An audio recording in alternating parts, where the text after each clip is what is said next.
বাসিন্দা আব্দুর রহিম দীর্ঘদিন প্রবাসে কঠোর পরিশ্রম করে উপার্জিত অর্থ দিয়ে সুখের সংসার গড়ার স্বপ্ন দেখেছিলেন।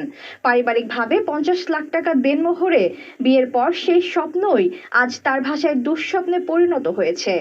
স্ত্রীর বিরুদ্ধে প্রতারণা, অর্থ আত্মসাৎ ও পরকীয়ার অভিযোগ তুলে তিনি সরকারের কাছে বিচার চেয়েছেন। শাহজালাল ভুঁইয়াজুলের তথ্যচিত্রে বিস্তারিত। আব্দুর রহিমের অভিযোগ অনুযায়ী প্রবাসে থাকাকালীন স্ত্রী ও তার পরিবারের চাহিদা মতো তিনি অকাতরে অর্থ পাঠিয়েছেন। বিদেশ থেকে পাঠানো দামি মোবাইল ফোন, ব্র্যান্ডের প্রসাধনী সহ উপহার সামগ্রীর কার্টুন থেকে শুরু করে স্ত্রীর পুরো পরিবারকে টানা প্রায় 1.5 বছর এককভাবে আর্থিক ভরণপোষণ জুগিয়েছেন। শ্বশুরবাড়ির লোকজনের যে কোনো আবদার মেটাতে তিনি কখনো কার্পণ্য করেননি। এমনকি একবার শাশুড়ির ইচ্ছা পূরণে একাই প্রায় 70,000 টাকার ইলিশ মাছ কিনে পাঠিয়েছিলেন।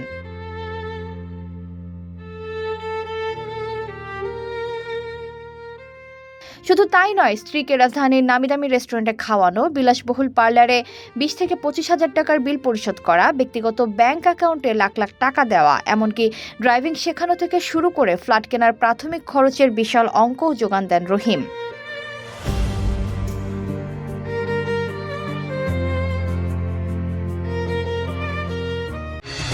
ঘরে বা ইন্ডাস্ট্রিতে মেঘনা স্টার কেবলস, বিশুদ্ধ কপারের নিরাপদ কেবলস, আপনার নিরাপত্তার সঙ্গী। ঈদের কেনাকাটায় পুলিশ প্লাজা থেকে 30,000 টাকার শাড়ি, রাইফেল স্কয়ার ও নিউ মার্কেট থেকে দামি জামাকাপড় ও জুতা উপহার দিয়ে স্ত্রীর মন জয় করতে চেয়েছিলেন তিনি। তবে এই রঙিন স্বপ্নের আড়ালে লুকিয়েছিল এক করুণ প্রতারণা। সম্প্রতি দেশে ফিরে রহিম জানতে পারেন তার কষ্টার্জিত অর্থ ও উপহার গ্রহণ করলেও স্ত্রী ফয়সাল নামের এক যুবকের সঙ্গে অনৈতিক সম্পর্কে জড়িয়ে পড়েছেন। এমনকি তার উপার্জিত অর্থেই ওই যুবককে নিয়ে কক্সবাজারে বিলাসবহুল ভ্রমণে গিয়েছিলেন তার স্ত্রী। ওর ফ্যামিলিকে ঢাকা নিয়ে আসলো। আমি 40,000 টাকা বাসা ভাড়া দিয়ে ওর ফ্যামিলিকে বাসায় ঢাকায় রাখলাম। 4 মাসের মতো ঢাকা ছিল। এক পর্যায়ে ও আমাকে বলে আমি ড্রাইভিং শিখবো। আমি ব্যারাক থেকে তাকে ড্রাইভিং শিখাই দিলাম। 20,000 টাকা খরচ করে 10,000 টাকা দিয়ে লাইসেন্স করে দিলাম। তারপরে কম্পিউটার শিখাই দিলাম। ফার্মগেট থেকে কম্পিউটার শিখাইছি। 10 মিনিট স্কুল থেকে তাকে আইলস করাইছি আমি, সব আমার টাকা দিয়ে। কিন্তু তারপরে সে আমার সাথে এরকম একটা বেইমানি করছে। ও সবসময় যেন বাইরে খানা খেতে চাইতো। আমি সবসময় ওকে বাইরের খানা খাওয়াইতাম বা কখনো তার বাসার খানা খাওয়াইতাম না। ওর যখন যে জিনিসটা অনলাইন থেকে আমার কাছে পাঠাইতো, আমি বিদেশ থেকে সম্পূর্ণ প্রোডাক্ট, ওর যত কসমেটিক্স হলো সব আমি বিদেশ থেকে দিয়েছি। একবার যে আমি বিদেশ থেকে ওর জন্য চেন পাঠাই, একটা S24 আলট্রা মোবাইল পাঠাই, একটা 16 প্রো ম্যাক্স মোবাইল পাঠাই, ওর মার জন্য একটা অনার সেট পাঠাই, ওর 2 ভাইয়ের জন্য 2টা অনার সেট পাঠাই, ওর ভাবির জন্য অনার সেট পাঠাই।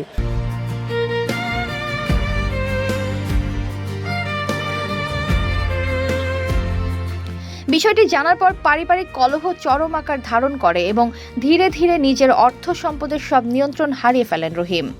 আজ কান্নায় ভেঙে পড়ে রহিম আক্ষেপ করে বলেন, আমি আমার জীবনের সব উপার্জন ওকে দিয়েছি। আজ আমি একেবারে নিঃস্ব, আমার আর কিছুই নেই। আমাকে পথে বসিয়ে রাস্তার ফকির বানিয়ে ছেড়ে দিয়েছে। অভিযোগ রয়েছে আব্দুর রহিমের সর্বস্ব আত্মসাৎ করে তার স্ত্রী বর্তমানে অন্য এক ব্যক্তির সঙ্গে ঢাকায় অবস্থান করছেন এবং সেই অর্থ দিয়ে নতুন জীবন শুরুর প্রস্তুতি নিচ্ছেন। প্রতারণা, অর্থ আত্মসাৎ ও পরকীয়ার বলি হওয়া এই প্রবাসী তার জীবনের সব উপার্জিত অর্থ ফেরত পেতে এবং স্ত্রীর এহেন অপরাধমূলক কর্মকাণ্ডের সুষ্ঠু তদন্তে সরকারের সংশ্লিষ্ট প্রশাসনিক সংস্থার জরুরি হস্তক্ষেপ ও ন্যায় বিচার দাবি করছেন। HPL UPVC pipe and fittings, শক্ত, মজবুত ও দীর্ঘস্থায়ী, এক পাইপে জীবন পার। তারপরে ও একটা টাইমে দেখেন সেরাটনে খানা খেতে যেত, আমি পাঠাইতাম। তারপরে পার্লারে যেত, ফারজানা শাকিল পার্লারে যেত, 20,000 25,000 টাকা পার্লারে বিল আসতো, আমি সব পেমেন্ট করতাম। ওকে আমি কখনো কোনো কাজে আমি করতাম না। যখন যেটা চাইতো সেটা আমি দিতাম। ওর অ্যাকাউন্টে টাকা সর্বপরিমাণ টাকা ছিল, আমি দিয়ে রাখতাম। ওকে টাকা দিয়ে রাখছি, ড্রাইভিং শিখাইছি। ইভেন ওকে ফ্ল্যাট কেনার জন্য আমি 3-4 জায়গায় ফ্ল্যাট দেখছে হাতির ঝিলে, সেই ছবিটা পর্যন্ত আমার কাছে আছে। তারপরে সে একটা ছেলের সাথে অনৈতিক সম্পর্ক। হ্যাঁ, ফ্যামিলিগত বিয়ে হয়েছে। 50 লাখ টাকা কাবিন দিয়া, 50 লাখ টাকা কাবিন দিয়ে ফ্যামিলিগত বিয়ে হয়েছে। তারপরেও সে অন্য একটা ছেলের সাথে সম্পর্ক, ফয়সাল নামের একটা ছেলে, আপনি দেখবেন ভিডিও ক্লিপের মধ্যে আছে। সেই ছেলেকে নিয়ে কক্সবাজার গিয়েছে। তারপর আমি বাংলাদেশে এসে যখন এটা জানতে পারি, তখনই আমার সাথে তার সাথে ঝগড়া টানা পড়া লেগে গেছে। তখনই আমার টাকা পয়সাগুলো আটকাই দিয়েছে, আর টাকা আমি একেবারে নিঃস্ব করে দিয়েছে। ইভেন আমি এখন জানতে পারছি ওই ছেলের সাথে ঢাকায় চলে আসছে। ঢাকায় চলে এসে সে এখন কোন জায়গায় আছে আমি জানি না। আমার পুরো আমার ফ্যামিলি তার প্রতি আশ্বস্ত। তার টাকা, আমার টাকা পয়সা নিয়ে সে অন্য জায়গা যাওয়ার জন্য প্রস্তুত। আমি এখন সরকারের কাছে আবেদন জানাচ্ছি যে আমার এটা দেখার জন্য আর কি করে আর কি।